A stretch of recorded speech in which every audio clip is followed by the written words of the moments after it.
அமைதி. இங்க இருக்கிறவங்களே இப்படி பேசுறாங்க. தலைவர் பேசுகிறார். அமைதி.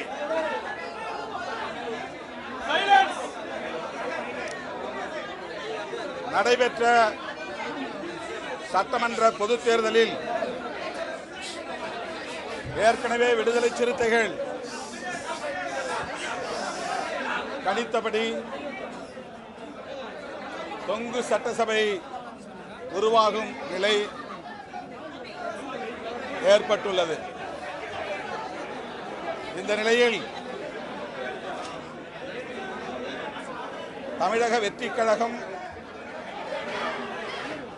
108 இடங்களில் வெற்றி பெற்று ஆட்சி அமைக்க இயலாத நிலை ஏற்பட்டுள்ளது.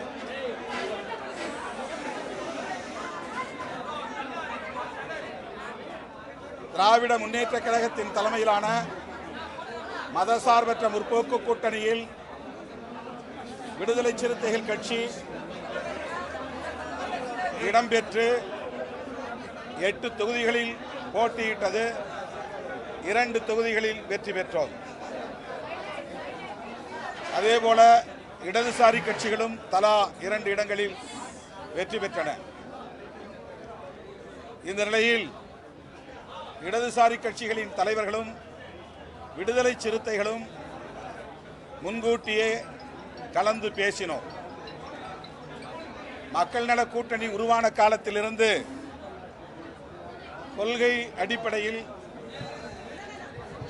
ஒருங்கிணைந்து செயல்பட்டு வருகிறோம்.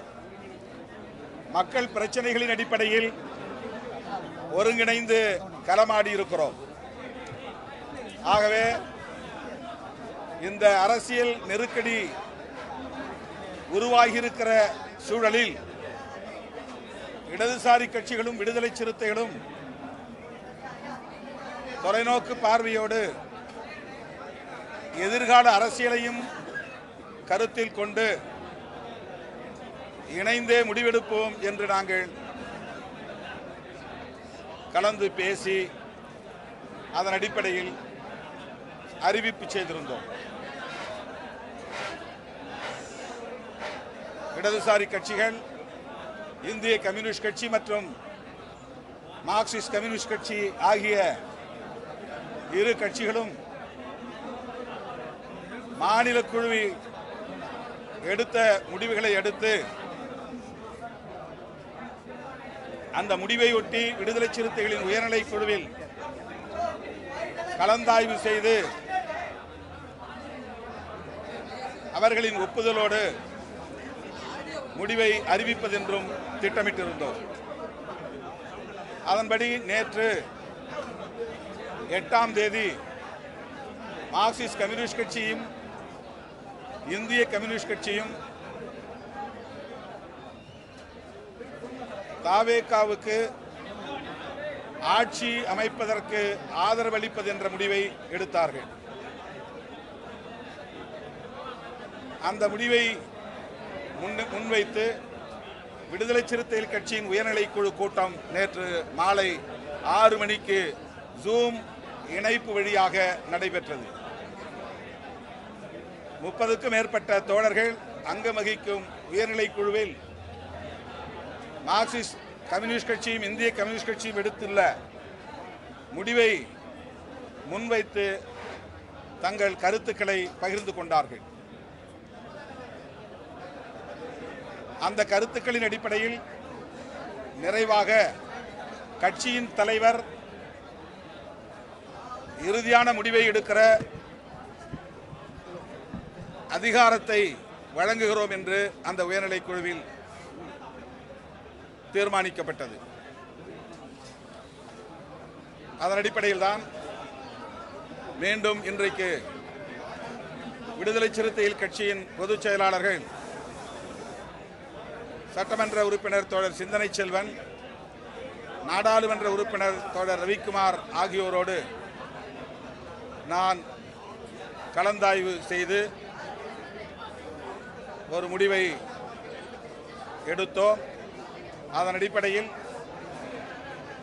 தாவேகாவுக்கு ஆதரவு கடிதத்தையும் வழங்கியிருக்கிறோம். தமிழ்நாட்டில் இந்த அரசியல் நெருக்கடியை பயன்படுத்தி குடியரசுத் தலைவர் ஆட்சி நடைமுறைக்கு வந்துவிடக்கூடாது, அதை தடுக்க வேண்டும் என்கிற அடிப்படையிலும் 108 இடங்களில் வெற்றி பெற்றும் ஆட்சி அமைக்க முடியாமல் ஒரு சிக்கலில் தவேக திணறிக் கொண்டிருக்கிற நிலையில் அவர்கள் ஆட்சி அமைப்பதற்கு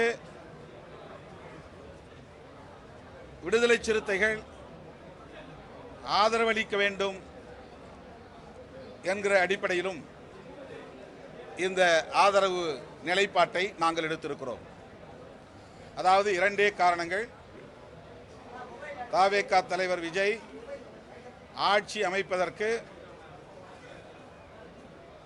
விடுதலை சிறுத்தைகளின் நிலைப்பாடு தடையாக இருந்துவிடக்கூடாது என்பதும், குடியரசுத் தலைவர் ஆட்சி முறை நடைமுறைக்கு வந்துவிடக்கூடாது என்பதும் நாங்கள் விவாதத்தின் முடிவில் எடுக்கப்பட்ட நிலைப்பாடாகும். இடதுசாரி கட்சிகளின் நிலைப்பாட்டை ஒட்டி நாங்கள் எங்கள் நிலைப்பாட்டையும் எடுப்போம் என்று ஏற்கனவே நான் அறிவித்திருந்தேன். அதன் அடிப்படையில் விடுதலை சிறுத்தைகள் கட்சியும் ஆட்சி அமைப்பதற்கு மட்டும் எங்கள் ஆதரவை நல்கியிருக்கிறோம். வேறு எந்த நிபந்தனையும் இல்லை. வெளியிலிருந்து எங்கள் ஆதரவை நல்குகிறோம், அவ்வளவுதான்.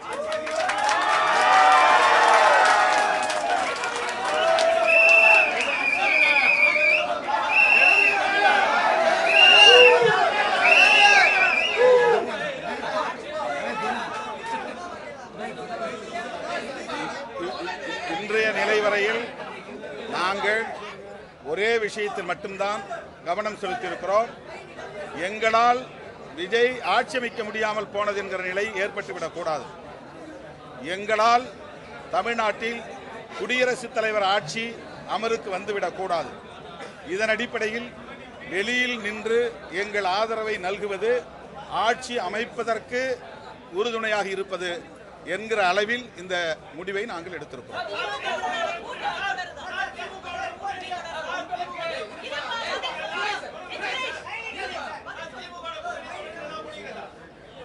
நாங்கள் திமுக தலைமையிலான மதசார்பற்ற முற்போக்கு கூட்டணியில் தான் இருக்கிறோம். ஆனால் அரசியல் நெருக்கடியான இந்த சூழலில் ஒரு முடிவை எடுப்பதற்கு ஒரு அரசியல் கட்சி என்கிற முறையில் எங்களுக்கான சுதந்திரத்தை பயன்படுத்தி இந்த நிலைப்பாட்டை நாங்கள் எடுத்திருக்கிறோம். இது எந்த வகையிலும் எங்கள் உறவை பாதிக்கும் என்று நாங்கள் நம்பவில்லை. இந்த நிலைப்பாடு திரு விஜய் அவர்கள் ஆட்சி அமைப்பதற்கு உறுதுணையாக இருப்பது, குடியரசுத் தலைவர் ஆட்சி முறை வராமல் தடுப்பது, அவ்வளவுதான்.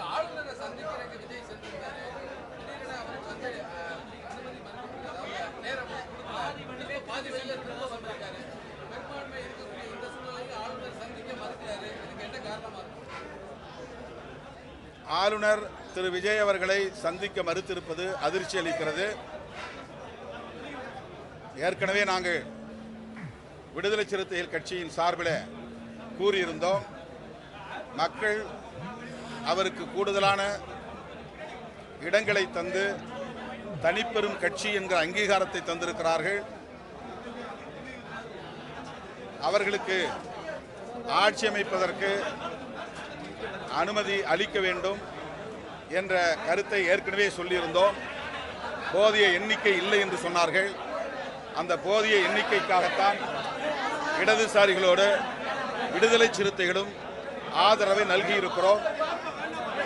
மாண்புமிகு ஆளுநர் அவர்கள் ஜனநாயகத்தை காப்பாற்ற வேண்டும், குதிரை பேரம் நடப்பதற்கு இடம் கொடுக்கக்கூடாது, அதற்கான சூழலை உருவாக்கக்கூடாது, அரசமைப்பு சட்டத்தை பாதுகாக்க வேண்டும், ஜனநாயகத்தை பாதுகாக்க வேண்டும்.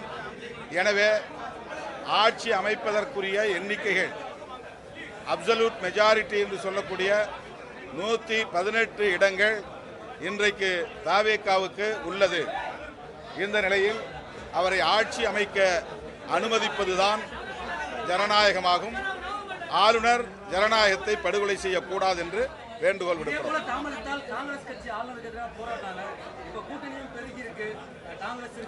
அடுத்து ஆளுநரை சந்தித்த பிறகு திரு விஜய் அவர்கள் கட்சியின் தலைமையகத்திற்கு வருவதாக சொன்னார். நான் அவரிடத்திலே வேண்டுகோள் வைத்தேன், பதவியேற்புக்கு பிறகு சந்திப்போம், இப்போதைக்கு அலுவலகம் வரவேண்டிய கட்டாயம் இல்லை, எனவே வரவேண்டாம் என்று நான் சொல்லிவிட்டேன். ஊடகங்கள் இங்கே காத்திருக்க வேண்டாம், கலைந்து செல்லலாம்.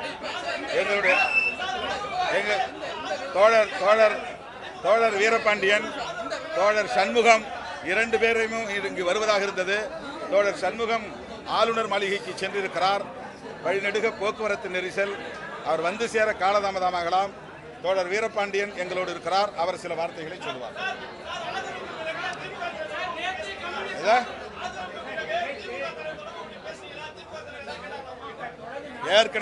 ஏற்கனவே நாங்களே முடிவெடுத்திருந்தோம். இடதுசாரிகளும் விடுதலை சிறுத்தைகளும் எந்த முடிவை எடுத்தாலும் அந்த முடிவை திமுக தலைமைக்கு அறிவித்து அதன் பிறகு நாம் இதை வெளிப்படுத்துவோம் என்று கோரியிருந்தோம்.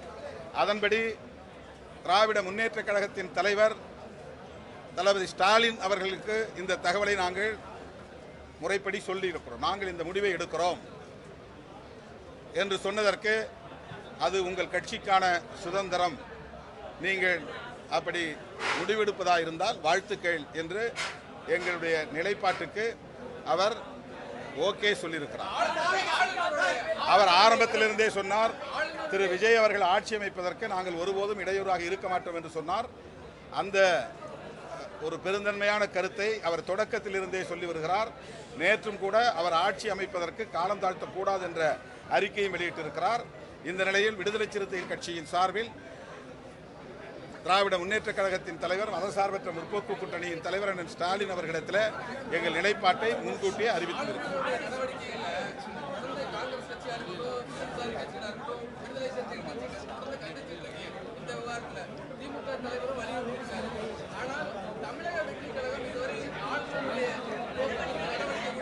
அது அவர்கிட்ட தான் நீங்க கேட்கணும், அது அவர்கிட்ட கேளுங்க. தோழர் வீரபாண்டியன் உங்களிடையே பேசுவார். தமிழக ஆளுநர் அரசியல் சாசன விழுமியங்களை மதித்து நடக்க வேண்டும், மக்கள் தீர்ப்புக்கு மதிப்பளிக்க வேண்டும். தமிழக வெற்றி கழகத்தின் தலைவரை அலைகழிப்பது ஒரு கட்சியின் தலைவரை அலைகழிப்பதல்ல. நமது முன்னோர்கள் நமக்கு வகுத்தளித்திருக்கிற அரசியல் சாசனத்தை, நாடாளுமன்ற முறைமைகளை அலைகழிப்பது. எனவே இதை ஆளுநர் உணராவிட்டால் மக்களின் கொந்தளிப்புகளை அவர் உணர வேண்டிய காலச்சூழல் ஏற்படும். எனவே சட்டத்தின்படி அவர் நடந்து கொள்ள வேண்டும் என்று இந்திய கம்யூனிஸ்ட் கட்சியின் சார்பிலும் எங்கள் தோழமை கட்சிகளின் சார்பிலும் கேட்டுக்கொள்கிறோம். வணக்கம்.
விஜய்லாம் வரலையா? கிளம்புங்க, அவர்லாம் வேணான்ட்டாராம். கிளம்புங்க, எல்லாம் கிளம்புங்க. ஆமா, வேணான்ட்டார். இந்த மாதிரி இருந்தா